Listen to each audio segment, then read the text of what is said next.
जय Hind everyone. Skills defence institute पे आपका अगेन से वेलकम है। आज के सेशन में हम लोग इंग्लिश का प्रैक्टिस सेट नंबर 1 देखने वाले हैं, जो कि जेसीसी के द्वारा जो भी एग्ज़ाम कंडक्ट करवाए जाने वाले हैं, यदि उन एग्ज़ाम में इंग्लिश का सेक्शन है तो उन सभी एग्ज़ाम के पॉइंट ऑफ व्यू से देख करके इस प्रैक्टिस सेट को आप लोगों के बीच लाया जा रहा है। और बात करें इस प्रैक्टिस सेट की क्लास की, तो इसकी क्लास आप लोगों को एक वीक में 3 दिन देखने को मिलेगी। कब कब? मंडे को, वेडनेसडे को और फ्राइडे को। एक वीक में यह प्रैक्टिस सेट इंग्लिश का आप लोगों को 3 दिन डिलीवर किया जाएगा इस यूट्यूब चैनल के माध्यम से। सो चलिए आज के सेशन को हम लोग फाइनली स्टार्ट करते हैं। पहला प्रश्न है, जैसा कि प्रश्न नंबर आप देख पा रहे होंगे 5th। इससे पहले जो 4 प्रश्न है वह पैसेज से संबंध रखते हैं।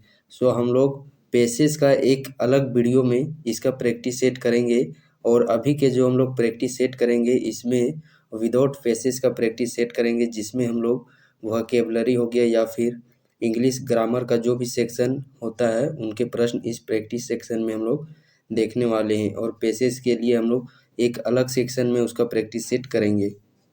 सो प्रश्न है, he blanks out 5 minutes ago. Fill in the blanks है, इसमें आपको 4 ऑप्शन दिए गए हैं। सो आपको इन ऑप्शन में एक भरना है। ऑप्शन है has gone, went, goes, will go. तो बात करें हम लोग जो सेंटेंस दिया हुआ है, यदि किसी भी सेंटेंस में आपको एगो हो गया या फिर यस्टरडे हो गया, या फिर बात करें हम लोग नेक्स्ट के साथ इंक्लूड रहेगा डे, वीक या फिर मंथ, जैसे कि नेक्स्ट जनवरी, नेक्स्ट संडे या फिर नेक्स्ट वीक, इस तरह के वर्ड यदि आपको नेक्स्ट के साथ जुड़े हुए मिलेंगे, और सेंटेंस में यदि आपको एगो, यस्टरडे या फिर नेक्स्ट संडे, नेक्स्ट मंडे इस तरह के वर्ड देखने को मिलेंगे, तो उस सेंटेंस में जो वर्ब यूज होगा वह वर्ब का V2 फॉर्म होगा। और यहाँ पे ऑप्शन में हम लोग देखें तो वर्ब का V2 फॉर्म कौन सा है? वेंट, यानी कि ऑप्शन नंबर 20 प्रश्न का सही आंसर हो जाता है। नेक्स्ट प्रश्न है, he blanks as high as he could.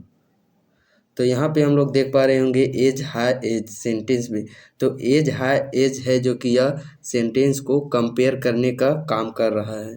और इसके बाद जिस प्रकार का सेंटेंस यूज रहेगा, यानी कि प्रेजेंट रहेगा, तो इधर भी प्रेजेंट वर्ब लगेगा। इधर यदि पास्ट के वर्ब लगे हुए हैं तो इधर भी पास्ट का वर्ब लगेगा।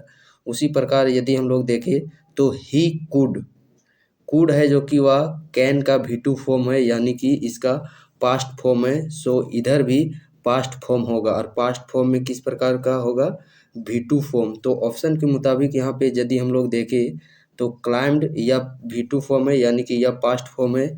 ऑप्शन बी में क्लाइम्स, यानी कि यह V5 फॉर्म है, यानी कि यह प्रेजेंट के अंतर्गत में इस वर्ब का आता है, और यह V5 फॉर्म है वर्ब का। विल क्लाइंब यह फ्यूचर है, और हैज क्लाइंब्ड यह भी प्रेजेंट का वर्ब है। लेकिन हम लोग यहाँ पे ऑप्शन ए में देख पा रहे होंगे क्लाइंब्ड। सो यह वर्ब का V2 फॉर्म है, यानी कि पास्ट फॉर्म है। सो इस प्रश्न का सही आंसर बन जाता है ऑप्शन नंबर ए, यानी कि क्लाइंब्ड हो जाएगा इस जगह पे। सो नेक्स्ट प्रश्न है, नेक्स्ट प्रश्न में आप लोगों को passive voice, active passive voice से भी प्रश्न पूछे जाते हैं। सो पैसिव का ही नेक्स्ट प्रश्न है, और प्रश्न है prepare yourself for the test. Option 4 दिए हुए हैं, इसमें आपका सही पैसिव वॉइस बताना है। तो ऑप्शन के मुताबिक यदि हम लोग यहाँ पे देखें तो इस प्रश्न का सही आंसर बन जाता है ऑप्शन नंबर सी, यानी कि be prepared for the test. किसका पैसिव फॉर्म है यह? Prepare yourself for the test का। नेक्स्ट प्रश्न है, आई प्रीफर टू कॉफ़ी, और ये प्रश्न है जो कि आपके प्रीपोजिशन से रिलेटेड है। तो यदि हम लोग बात करें वर्ड, आप देख पा रहे होंगे प्रीफर, और इसी के जैसा ही बहुत सारे वर्ड है, जैसे कि हो जाता है सुपीरियर, सीनियर, जूनियर, प्रीफरेबल। इन सभी वर्ड के साथ है जो कि वह फिक्स प्रीपोजिशन टू का यूज किया जाता है। सो इस प्रश्न का सही आंसर बन जाता है ऑप्शन नंबर सी, टू लगेगा इस फिल इन द ब्लैंक्स के स्थान पर। नेक्स्ट प्रश्न है, I want to office blanks at PM। जहाँ पे यदि टाइम के बारे में डिस्कशन होता है तो टाइम के लिए कौन सा फिक्स प्रीपोजिशन यूज किया जाता है? सो टाइम के लिए प्रीपोजिशन यूज किया जाता है एट का। यानी कि इस प्रश्न का सही आंसर बन जाता है ऑप्शन नंबर ए 8। यहीं पे यदि हम लोग बात करें, यहाँ पे जो आप 8 PM देख पा रहे होंगे, यहाँ पे यदि मंथ रहता जनवरी, फरवरी, मार्च, अप्रैल, इस प्रकार के यदि मंथ रहते तो यहाँ पे कौन सा प्रीपोजिशन यूज होता? इन प्रीपोजिशन। कौन सा प्रीपोजिशन? इन। कब? जब यहाँ पे मंथ रहता तब। और वहीं पे मंथ के स्थान पर यहीं पे यदि यहाँ पे ईयर भी रहता, जैसे कि 2018, 2017 इस प्रकार के ईयर कुछ डाटा रहता, तो उसके साथ भी इन प्रीपोजिशन लगता। वहीं पे यदि हम लोग बात करें, यहाँ पे जैसे कि 8 PM है, टाइम है, तो इसके स्थान पर जैसे कि कोई डे आ जाता, संडे, मंडे, ट्यूसडे इस प्रकार का, या फिर कोई डेट आ जाता 31 अक्टूबर 2000 इस प्रकार का कुछ डे आ जाता, डेट, तो इनके पहले जो फिक्स प्रीपोजिशन यूज होता वह कौन सा यूज होता? वन, यानी कि ऑन प्रीपोजिशन यूज होता। कब? जब यहाँ पे जो टाइम दिया गया है इसके स्थान पर कोई डे होता, जैसे संडे, मंडे, ट्यूसडे इस प्रकार का कोई डे होता, देन वहाँ पे उसके पहले फिक्स प्रीपोजिशन यूज होता ऑन। लेकिन यहाँ पे हम लोग बात करें, क्वेश्चन में टाइमिंग दिया गया है, सो टाइमिंग के पहले फिक्स प्रीपोजिशन यूज होता है इट। नेक्स्ट प्रश्न है, he was accused, fill in the blanks, misleading the police. तो ये भी प्रश्न है जो कि वह फिक्स प्रीपोजिशन से ही रिलेटेड होता है। और एक्यूज्ड के साथ फिक्स प्रीपोजिशन यूज होता है कौन सा? ऑफ, यानी कि ऑप्शन नंबर सी इस प्रश्न का सही आंसर हो जाता है। इन प्रीपोजिशन को आप लोगों को डायरेक्टली याद कर लेना है। एक्यूज्ड के साथ चाहे सेंटेंस किसी भी तरह का हो, इसके साथ फिक्स प्रीपोजिशन ऑफ ही लगता है। ठीक इस प्रकार यदि हम लोग यहाँ पे बात करें, प्रीफर हो गया, जूनियर हो गया, सीनियर हो गया, सुपीरियर हो गया, या फिर प्रीफरेबल हो गया, तो इन सब के साथ भी फिक्स प्रीपोजिशन का यूज होता है टू। इन सबको डायरेक्टली याद कर लेना है। आगे के जो 3 प्रश्न है वह अपोजिट मीनिंग से रिलेट करने वाले हैं, या कि वोकेबलरी सेक्शन का है। तो इसमें पहला प्रश्न है 11th नंबर पे, ट्रैंक्विल का अपोजिट मीनिंग बताना है। ऑप्शन है डिस्टर्ब्ड, पीसफुल, मूविंग, एक्टिव। तो सबसे पहले हम लोग बात करें ट्रैंक्विल की मीनिंग की, तो इसका हिंदी मीनिंग होता है शांति। क्या चीज़ का हिंदी मीनिंग होता है? शांति। और ऑप्शन के मुताबिक हम लोग देखें तो शांति का अपोजिट वर्ड कौन सा आप लोगों को देखने में ज़्यादा सूटेबल लग रहा है? तो यहाँ पे आप देख पा रहे होंगे डिस्टर्ब्ड, यानी कि ऑप्शन नंबर ए इस प्रश्न का सही आंसर बन जाता है। डिस्टर्ब यानी कि तंग करना, बहस करना, जो कि शांति का अपोजिट मीनिंग हो जाता है। पीसफुल यानी कि शांति, जो कि ट्रैंक्विल का एक प्रकार से सिमिलर वर्ड के जैसा ही है। मूविंग तो इससे कुछ को रिलेट नहीं करता है। मूविंग यानी कि गति करना, इससे कुछ भी रिलेट नहीं कर सकता है। एक्टिव है, या एक्टिव का मीनिंग होता है फुर्तीला, तंदुरुस्ती, या भी ट्रैंक्विल वर्ड से किसी प्रकार का कोई भी को रिलेट नहीं करता है। सो इस प्रश्न का सही आंसर बन जाता है डिस्टर्ब्ड, जो कि ट्रैंक्विल का मीनिंग होता है शांति, और डिस्टर्ब का मीनिंग होता है तंग करना, जो कि इसका अपोजिट वर्ड है। नेक्स्ट प्रश्न है बेरेन। बेरेन का अपोजिट वर्ड आप लोगों को बताना है। ऑप्शन है ड्राई, फर्टाइल, हार्ड, मर्सी। तो सबसे पहले हम लोग बात करें बेरेन की मीनिंग की, तो बेरेन का हिंदी मीनिंग हो जाता है बंजर। क्या चीज़? बंजर। अब आई होप आप लोग हैं जो कि अब ऑप्शन को देख करके इसका सही अपोजिट मीनिंग बता पाएंगे। तो बेरेन मतलब हो जाता है बंजर, और ऑप्शन के मुताबिक हम लोग देखें तो फर्टाइल मतलब हो जाता है उपजाऊ, जो कि बेरेन का अपोजिट वर्ड है, यानी कि इस प्रश्न का सही आंसर बन जाता है फर्टाइल। ड्राई यानी कि सूखा, हार्ड यानी कि यह भी सूखा हो जाता है एक प्रकार से, और मर्सी, मर्सी यानी कि दलदली एरिया, जहाँ पे दलदली एरिया होता है उसी को मर्सी कहा जाता है। सो बंजर से अपोजिट के मीनिंग में इससे तो किस प्रकार का रिलेट नहीं करता है। लेकिन यहाँ पे हम लोग देखें फर्टाइल, जो कि बेरेन का एक सूटेबल अपोजिट मीनिंग होता है फर्टाइल, जिसका मीनिंग होता है उपजाऊ। और मर्सी से आप लोगों को कोरिलेट करके एक प्रश्न याद करके रखना है। मर्सी यानी कि जो धान की खेती होती है जिस दलदली एरिया पे, तो उस मर्सी स्थान से जहाँ पे धान खेती की जाती है उस दलदली एरिया से किस गैस का स्राव होता है? तो किस गैस का स्राव होता है? मीथेन गैस का स्राव होता है। ये बहुत ही इंपॉर्टेंट प्रश्न है, इसको याद रखिएगा। नेक्स्ट प्रश्न है पेसिफाई। इसका अपोजिट वर्ड बताना है। ऑप्शन है डिवाइस, साइट, इनसाइट, इनकरेज। तो सबसे पहले हम लोग बात करते हैं पेसिफाई का हिंदी मीनिंग क्या होता है। तो पेसिफाई का हिंदी मीनिंग होता है शांत करना। क्या चीज़? शांत करना हिंदी मीनिंग हो जाता है किसका? पेसिफाई का। और यदि हम लोग ऑप्शन के मुताबिक देखें तो इसका ऑप्शन यानी कि इस प्रश्न का राइट आंसर बन जाता है इनसाइट। और इनसाइट का मीनिंग क्या चीज़ होता है? उकसाना, भड़काना, जो कि पेसिफाई का अपोजिट मीनिंग हो जाता है। अदर ऑप्शन के बारे में यहाँ पे यदि हम लोग देखें, साइट, साइट का मीनिंग हो जाता है उल्लेख करना। तो ऑप्शन के मुताबिक यहाँ पे एकदम सही सुटेबल वर्ड बन जा रहा है पेसिफाई का अपोजिट इनसाइट। पेसिफाई का मीनिंग होता है शांत करना और इनसाइट का मीनिंग होता है भड़काना, उकसाना। नेक्स्ट प्रश्न है जो कि डायरेक्ट इनडायरेक्ट स्पीच से है। प्रश्न है my friend said to me I am late.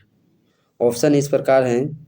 सो आप लोगों को इसका डायरेक्टली इनडायरेक्ट स्पीच बताना है कि जो सेंटेंस दिया गया है क्वेश्चन के तौर पर, इसका डायरेक्ट इनडायरेक्ट स्पीच कौन सा होगा। सो इस प्रश्न का सही आंसर बन जाता है option number C, my friend told me that he was late. Next प्रश्न है जो कि सिमिलर वर्ड यानी कि सेंटोनेम्स या भी वोकेबलरी सेक्शन का ही है। और इसमें दो प्रश्न हैं जिसमें कि पहला प्रश्न है इंटरटेनमेंट।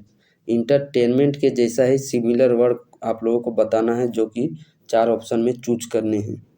तो ऑप्शन इस प्रकार है अमर्जरमेंट, प्लीजर, डाइवर्जन, रिक्रिएशन।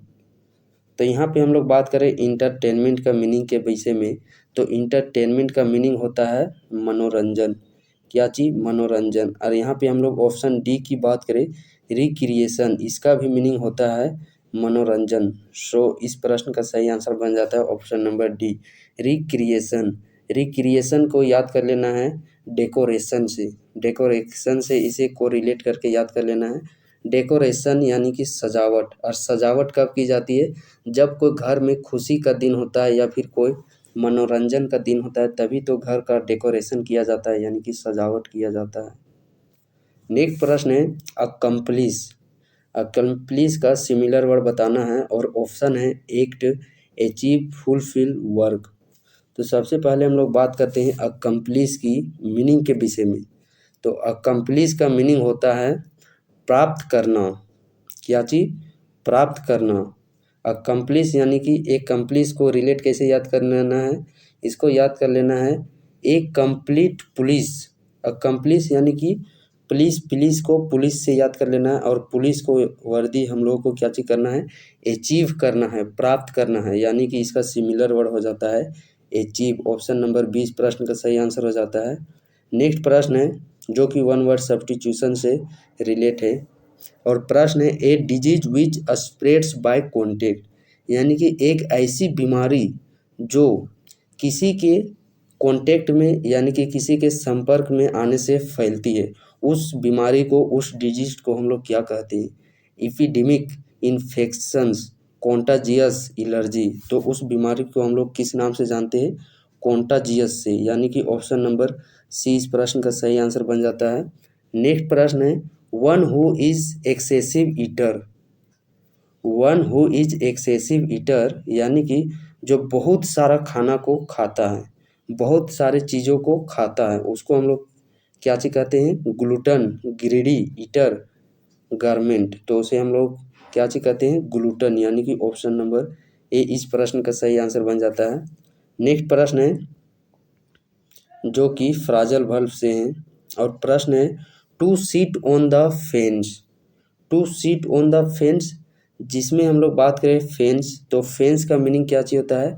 फेंस का मीनिंग होता है घुमा फिरा के बातें करने वाला। किस प्रकार की बातें करने वाला? घुमा फिरा कर बातें करने वाला। तो इसका सही फ्राजल वर्ब हो जाता है option number C, not to take side. Next प्रश्न है to beat hollow. To beat hollow इसका मतलब हो जाता है यानी कि बीट यानी कि पीटना और होलो यानी कि खाली स्थान जगह पे। खाली स्थान जगह पे जहाँ रिक्त स्थान है, जहाँ पे कुछ नहीं है, वहाँ पे बीट करना। यहाँ यानी कि उस जगह पे कोई बीट यानी कि वहाँ पे कुछ कार्य किया जा रहा है। तो जहाँ पे कुछ है नहीं, वहाँ पे कुछ कार्य किया जा रहा है, तो वह क्या चीज़ है, वह टू डिफीट टोटली, यानी कि वह टोटली बेकार है। ऑप्शन नंबर ए इस प्रश्न का सही आंसर हो जाता है। नेक्स्ट प्रश्न है, यहाँ पे पंक्चुएटर से प्रश्न पूछे गए हैं, do not swim too far I said. तो ऑप्शन के मुताबिक देखें तो ऑप्शन के मुताबिक इस प्रश्न का सही आंसर बन जाता है ऑप्शन नंबर डी। यहाँ पे जो ये पंक्चुएटेड दिए गए हैं इसको हम लोग इस प्रकार से सही उसको लिखा जाता है, कैसे, do not swim too far I said, और यहाँ पे डबल हाइफन हो गया या फिर यहाँ पे जो कोमा देख पा रहे होंगे, इस प्रकार का सही यूज किया जाता है। सो उसी को इस प्रश्न में पूछा गया था कि इस प्रकार का यदि कोई सेंटेंस है तो यहाँ पे किस प्रकार पंक्चुएटेड का यूज करके इस सेंटेंस को बनाया जाता है। अपकमिंग प्रश्न आपके दो आर्टिकल से हैं। अब प्रश्न है, हु इज खाली स्थान किंग हेयर। ऑप्शन है A an the any of this.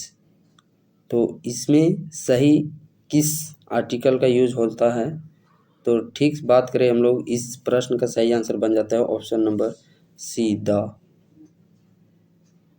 Next प्रश्न है, राइस इज सोल्ड बाय खाली स्थान kilo, an a the any of this.